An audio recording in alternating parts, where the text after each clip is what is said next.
In the year 695 AD, Justinian II, the last emperor of the Heraclian line, was mutilated and exiled to Chersonesus. In his place was crowned a military commander named Leontius.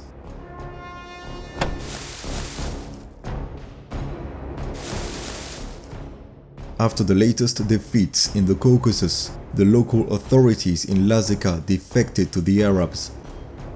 Indeed, now reunited after its second civil war, the Caliphate resumed its advance. Hassan ibn al-Nu'man was active in Africa. Without much resistance, he conquered Roman territory and eventually took Carthage itself. Fortunately, the Imperials could count on Berber allies to hinder Arab advances. Having succeeded Naeselius, Queen Dia defeated Hassan at the Battle of Meschiana. At about the same time, a Roman expedition sent by Leontius recaptured Carthage.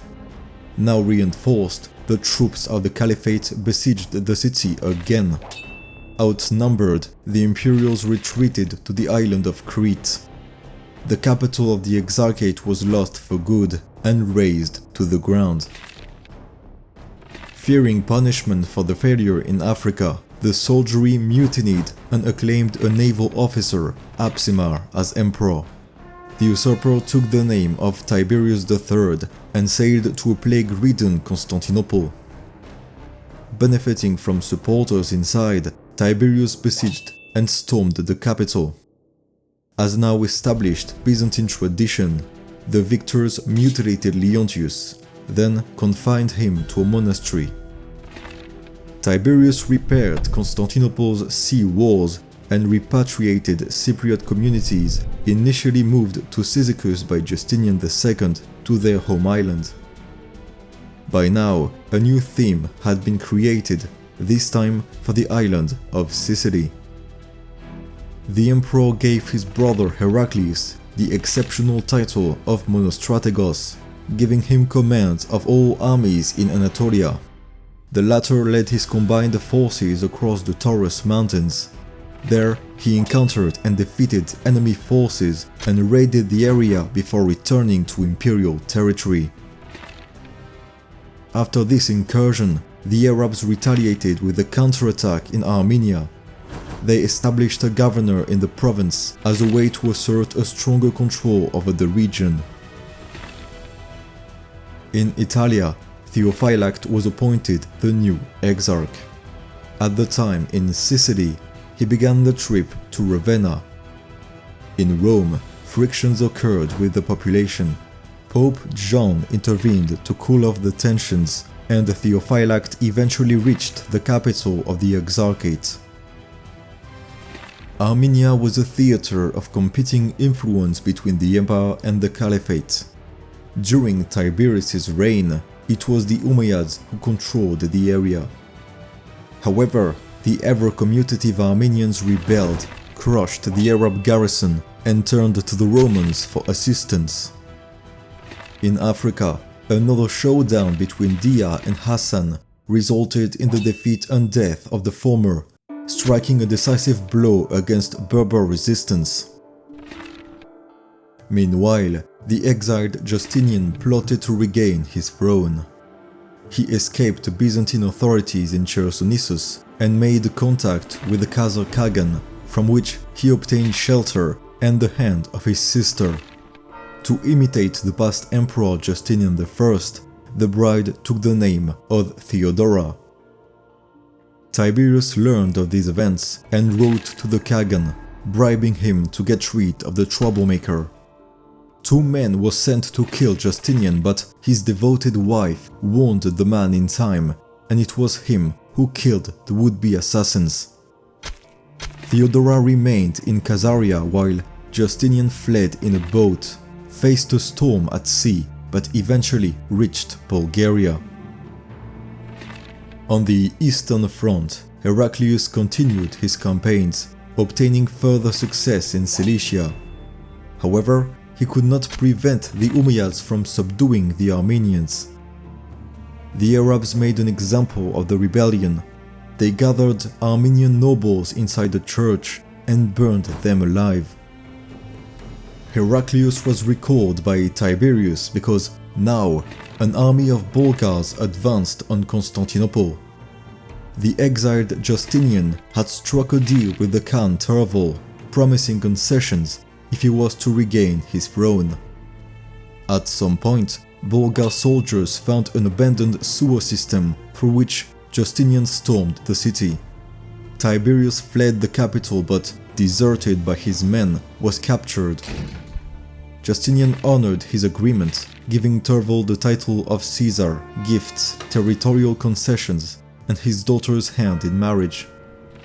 Leontius, the man who deposed Justinian in the first place, was dragged out of his monastery and, with Tiberius, humiliated and publicly executed. The restored emperor's wife, Theodora, and his newly born son, Tiberius, were recalled from Caesarea to Constantinople. Among Justinian's supporters was a man named Conon, who later took the Romanized name of Leo. Sometime after retaking power, the emperor sent Leo on a diplomatic mission. The aim was to form alliances with Caucasian tribes against the Caliphate. However, it is said that Justinian betrayed his envoy and left him on his own in a perilous journey. Shortly after these events, the Anatolian forces defeated a raid of a Mahdite commander under caliphal allegiance. Now well re-established on his throne, Justinian turned against Bulgaria. He was not satisfied from having conceded territory to Tervel and began a military campaign to retake it. The army marched north and reached the port city of Enchialos. There, Tervel launched a surprise attack, inflicting heavy losses on the imperial army. The Romans retreated inside the city, then withdrew to Constantinople in defeat. The Arabs did not take their latest blow in Cilicia lightly. Their next move was to besiege the city of Tyana. Justinian sent a relief army which was defeated. Tyana fell and was sacked, allowing Arab forces to pillage the region of Cappadocia in the aftermath. During Justinian's first reign, Ravenna had shown itself disobedient. Not only that, but the city sought to take its distance from the religious authority of Rome. The emperor sent an expedition to retaliate, leading to a purge of the officials of the city and the arrest of Archbishop Felix. By this time, the Muslims brought their conquest of North Africa to completion, removing imperial presence on the continent for good. There, a Byzantine official, Julian of Ceuta, pledged allegiance to the conquerors. It is said that, motivated by a personal feud with the Visigothic king Roderick, he incited the Muslims to invade the Iberian Peninsula. After having punished the separatist Archbishop Felix, Justinian invited Pope Constantine to the capital. This was likely part of a strategy by the emperor to obtain a papal recognition of the canons of the Quinisext Council, a gathering organized during his first reign, mostly to standardize Christian practices between East and West. While it is unclear to what extent Constantine accepted this council, an agreement was reached. Thus, relations with the papacy improved. Justinian was not merciful to his enemies, and during his harsh second reign, the officials of Chersonesus, supported by the Khazars, rose in rebellion. The emperor sent an expedition, which was defeated. By now, a usurper named Bardanes took the lead of the insurgency, after which a second imperial fleet defected to the rebels. Justinian was away monitoring the situation in Anatolia, allowing Bardanes to take Constantinople swiftly. There, he executed the young Tiberius while his men tracked down Justinian in Anatolia and ended his eventful life. Bardanes took the regnal name of Philippicus. he reignited hostilities with the papacy when he declared his adherence to monothelitism, a doctrine established by former Emperor Heraclius, which had been ultimately rejected by both Rome and Constantinople. Thus, Pope Constantine refused to recognize the new emperor. Turval used the death of Justinian as a pretext to invade. The Bulgar attacks even reached the outskirts of Constantinople. The Romans managed to fend off these assaults with the transfer of the Opsikion troops to Thrace. The empire's border defenses were collapsing. Recent events allowed the Arabs to take advantage and intensify the raids. They penetrated deep into Anatolia, ravaging vast areas in its interior. Most damaging of all was the destruction of Antioch in Pisidia. Not even 2 years after his accession to the throne, Philippicus was, with the involvement of dissatisfied Opsikion troops, usurped, blinded, and exiled in favor of yet another pretender named Anastasius II. Seeing what rebellious thematic armies were capable of, the new emperor appointed trusted men in positions of power. Among these men was Leo, the envoy sent by Justinian II to the Caucasus Mountains. He had spent several years among the islands and eventually safely made it back to imperial territory. He was named Strategos of the Anatolikon, while a certain Artabazdos took charge of the Armeniakon. Anastasius moved against the monothelite policies of his predecessor. In Constantinople, a new Diothelite patriarch was elected, and in Italy, Exarch Scholasticus restored relations between the empire and the papacy. Arab attacks continued and intensified, and the region of Galatia was devastated. Anastasius sent a delegation to negotiate but also spy on the caliphate. During this mission, it was discovered that the caliphate was, in fact, building up its forces to attack Constantinople itself. Learning about this, Anastasius prepared for the incoming siege, repaired the city walls, and commanded anyone who could not stockpile enough food for 3 years to evacuate the city. As the Arabs built new ships for the offensive, the court ordered a counter-attacking force to gather in Rhodes. However, the troops rebelled. In Adramyttium, they elevated a reluctant official as Theodosius III. Once again, the Opsikion army backed the usurpation. The rebels eventually stormed the capital while Anastasius took refuge in Nicaea, seeking support from his eastern governors to no avail. Eventually, Anastasius surrendered and was exiled to Thessalonica. Theodosius took power. Since Anatolia was now a battleground between Roman and Arab forces, Theodosius sought to secure the western flank and concluded a deal with the Bulgars.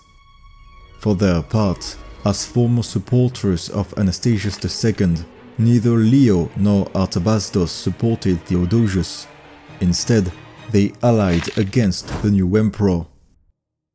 The Arabs continued their push into Anatolia and eventually besieged Amorium, the capital of the Anatolikon theme.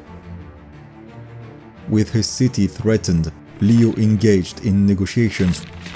Exploiting division among the Byzantines, the Arab commander Maslama ibn Abd al-Malik would support Leo in his bid to take power, and once emperor, Leo would submit to the caliphate.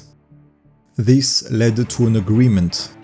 The Strategos, however, escaped and fled for time, which allowed his Anatolikon territory to be left relatively unscathed. In Nicomedia, Leo captured the emperor's son, leading Theodosius to abdicate. Leo III was crowned in Constantinople. For his support, Leo rewarded Artabazdos with the title of Kuropalates and his daughter's Anna's hand in marriage. The new emperor now did everything in his power to prepare the capital for the immense challenge ahead. In July 717, a massive Arab army crossed the Hellespont and forced its way to the land walls of Constantinople. Later, the associated fleet arrived in the Sea of Marmara. The city of Constantine was fully blockaded by land and sea. The forces of the Caliphate reportedly counted up to 120,000 men and 1,800 ships. A veritable life-or-death scenario for the empire. Fortunately, the Romans possessed several assets they could call upon. On land, the massive Theodosian walls were too formidable for the Arabs to storm the city. At sea, the secret weapon of Greek fire sank many ships and prevented the enemy from attacking the walls. Leo reportedly struck a blow at the besiegers when he managed, through deceit, to have their food supplies burned. He could also count on the Bulgars, who repeatedly attacked the Arabs and inflicted rising casualties. It occurred that false news of the fall of the capital reached Sicily.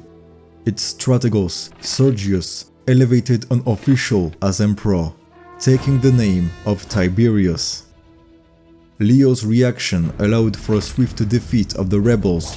The usurper was executed, and the traitor Sergius fled to the Lombards, then returned upon receiving amnesty. The Muslim army suffered badly from harsh winter, which was, on top of that, aggravated by disease and a severe shortage of food. Arab reinforcements were ambushed by Roman forces in Anatolia, while Christian sailors in the Muslim fleet defected to the empire. With casualties piling up and no progress in sight, the new Caliph Umar decided to abandon the siege. Further calamities occurred during the retreat, as natural disasters destroyed many more ships. This whole operation was reported to have inflicted catastrophic losses on the Umayyads. The Romans stood triumphant, and Constantinople's legendary status magnified.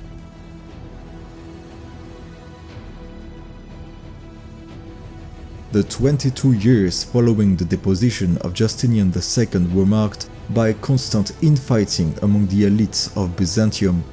All the while, the Caliphate exploited the chaos. Africa was lost, and Anatolia suffered massive attacks which built up into the great Arab siege of Constantinople. Among the most perilous chapters of the history of the Roman Empire, this siege was to be the climax of the Byzantine-Arab Wars, as after the devastating defeat, never again would the Caliphate attempt an assault of this scale. With his legitimacy secured by such a great victory, Emperor Leo kick-started a new era of stability under the Isaurian dynasty.